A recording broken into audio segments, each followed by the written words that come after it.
इतना इनमें सामाने हमारा रख दिले बनी कि ना बाहर ले बनता ना झाड़ ले बनता। सब बड़ा बड़ा मकई के बोरा बाड़ी सा। अब वहीं कौन बर बच्चा के साफ तक करही के पड़ी, ठीक ना।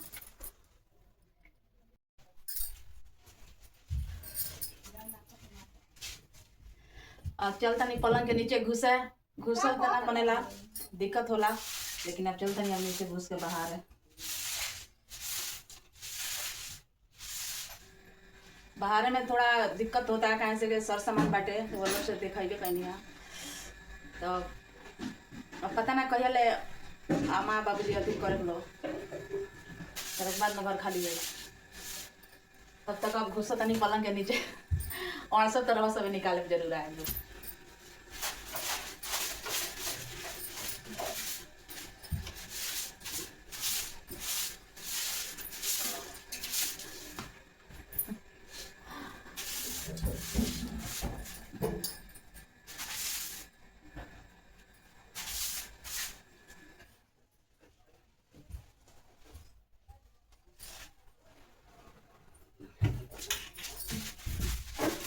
फोन कर पहिले खा ली। अरे भूख लगा तो अपने ऐसे खाई आई का कहत ना का जना वीडियो बनाते नहीं रो।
बाप रे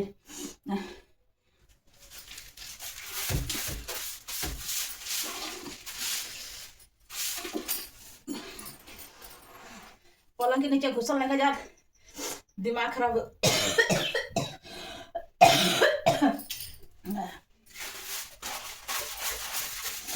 पलंग के नीचे घुसल लगा जाते इतना वजन होता है घुसे में जो का कहे के।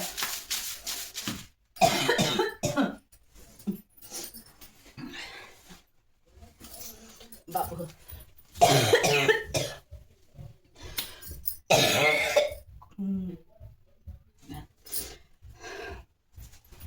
अरे बाप रे, अरे रहतु तो इतना गजनिया ना होते बाबू। अपन अपन कम से कम घरवा तो सफाई कर लेती लोग। में पलंग के नीचे घुस के बाहर में ज्यादा दिक्कत होता। मोट दे बैठे घुसल नहीं जात। और देखिए तो कितना सारा कचरा निकल बा मुस के सब मुस के लड़िया के लड़ी ज्यादा होला देखी लो।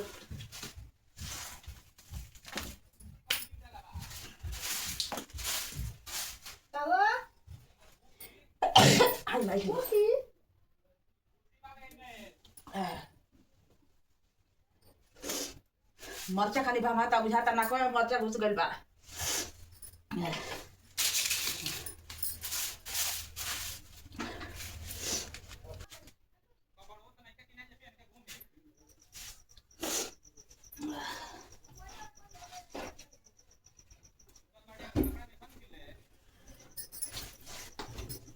रवा सब देख सकता है लोग हम रेक पर चढ़ाता नहीं डर तो लागता गिर जाते गोड़ हाथ टूट जाए लेकिन अब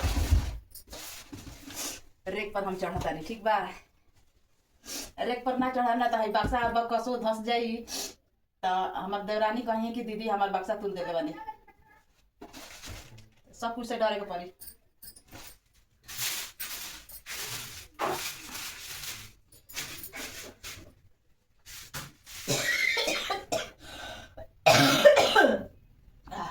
आई माई हो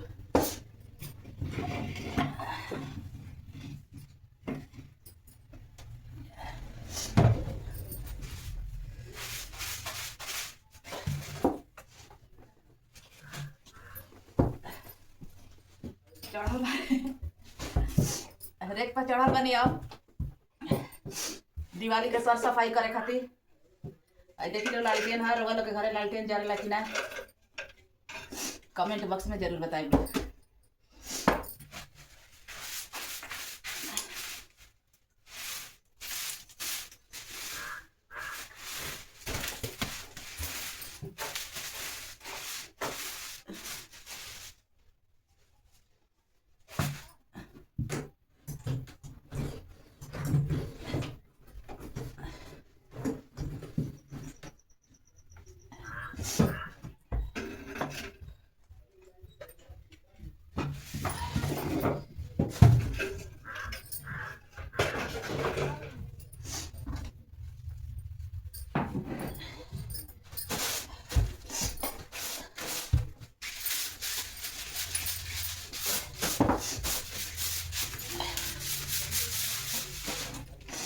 अब उतरता नहीं उतरल हूँ मैं डर लगता है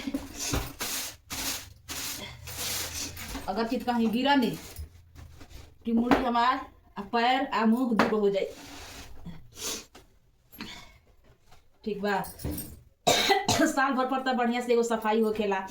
अब ये सफाई कैले कैले फिर 1 साल के बाद होई मानी नीचे से तो झराइबे करला ऊपर से ना झरा पावेला गजन होला ऊपर से कूदी का ऊपर से कूदी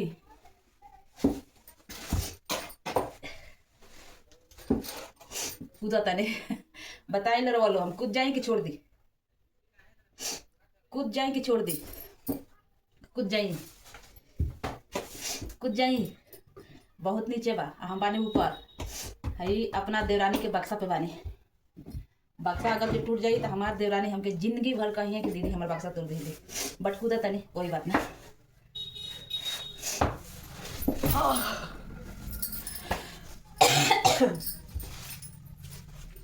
अब सब झरा गई। अब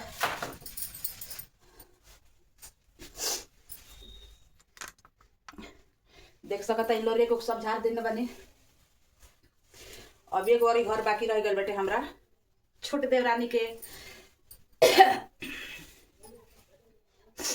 तो धीरे धीरे दिवाली के सर सफाई कर रहा बनी। अब को दिन बाद 3 दिन और बाटे तो सोचनी है जे कल ली अकेले बानी अकेले सब करे के बाद उलो रहेला लोग घरे तो कोनो दिक्कत ना रहेला लेकिन नहीं खेलो तो बाहर झारे के परबे करी ठीक ना।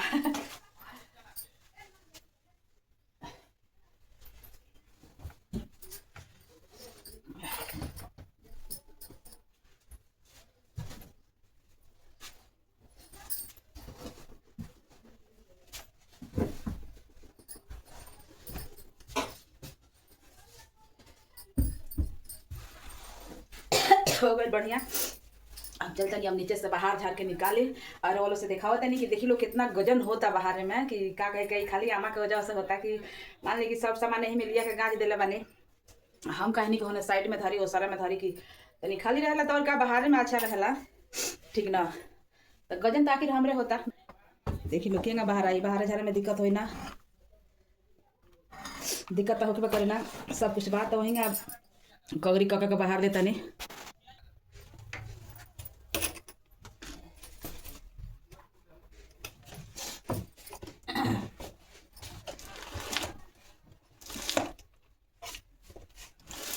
बहुत ज्यादा भारी बा जाता नहीं टस मस नहीं क्या वक्त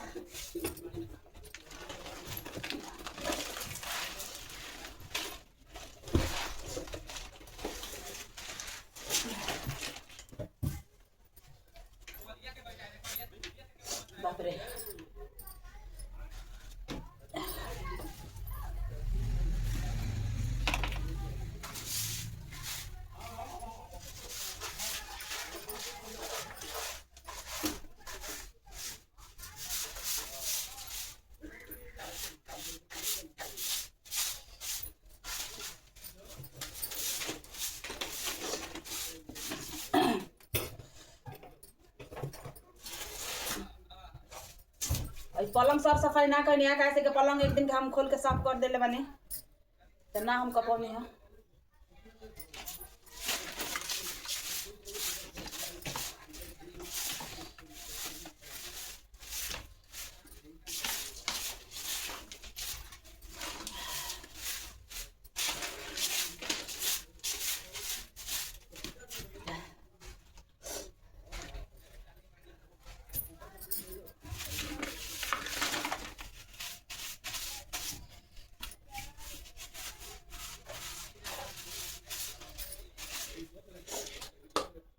खाली मूस के लड़ी बा।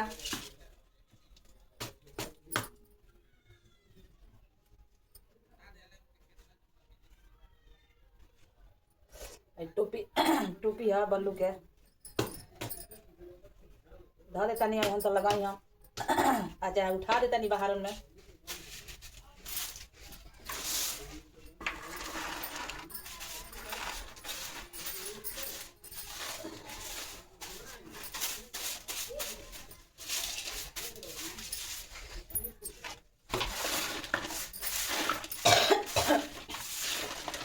बापरे खोखी उपाट डालत में सफाई।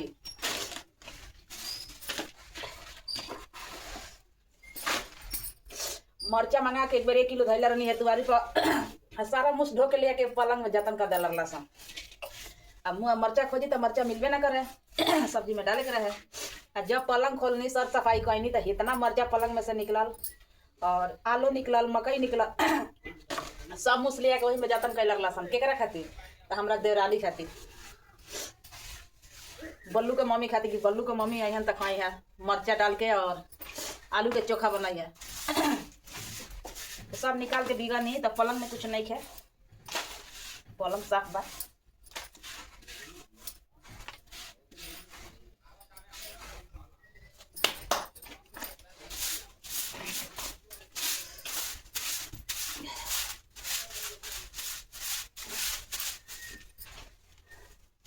अब हो गई पलंग।